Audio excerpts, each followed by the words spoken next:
مصر کی عورتوں کا انگلی کاٹنا کیا ہے، یہ خبر پورے شہر میں پھیل گئی اور عزیز مصر کی بیوی کو طرح طرح کی باتیں کہنے لگے۔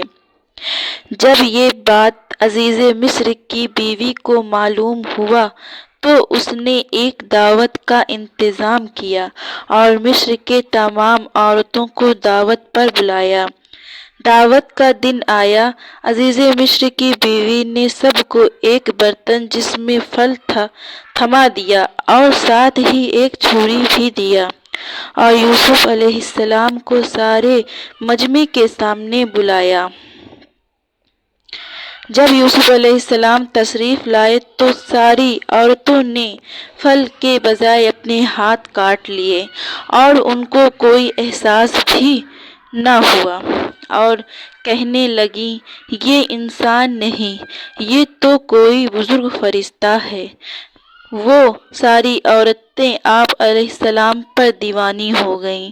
یہ سب دیکھ کر یوسف علیہ السلام نے اللہ تعالیٰ سے دعا کیا، اے میرے رب، جس بات کے لیے یہ عورتیں مجھے بلا رہی ہیں اس سے بہتر میرے لیے قید خانہ ہے، اور اگر تو نے ان کا مکر و فریب دور نہیں کیا تو میں ان کی طرح میل ہو جاؤں گا اور نادانوں میں جا ملوں گا۔ یوسف علیہ السلام کا جیل جانا اور خواب کی تعبیر۔ حالات کو بے قابو دیکھ کر عزیز مصر نے آپس میں یہ مشورہ کیا کہ یوسف علیہ السلام کو جیل میں ڈال دیا جائے۔ چنانچہ آپ علیہ السلام جیل میں پہنچ گئے۔ جیل میں آپ کے ساتھ دو اور نوجوان بھی تھے۔ ایک دن وہ دونوں نوجوانوں نے خواب دیکھا۔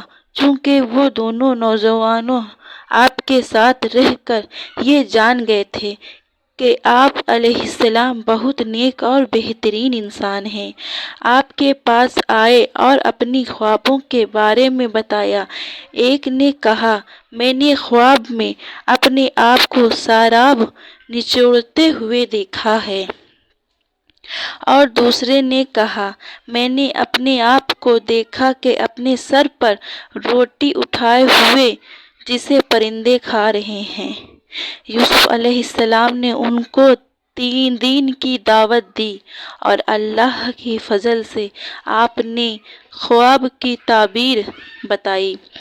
ایک کو تو بادشاہ کو شراب پلانے پر مقرر ہوگا اور دوسرے کو سولی دیا جائے گا اور پرندے اس کو نوچ نوچ کر کھائیں گے۔ یوسف علیہ السلام نے پہلے نوجوان سے کہا، جب تم رہا ہو جاؤ تو اپنے بادشاہ سے میرے بارے میں بھی ذکر کرنا۔ لیکن اسے شیطان نے اس کو بادشاہ سے ذکر کرنے سے بھلا دیا اور حضرت یوسف علیہ السلام کئی سال تک جیل میں رہے۔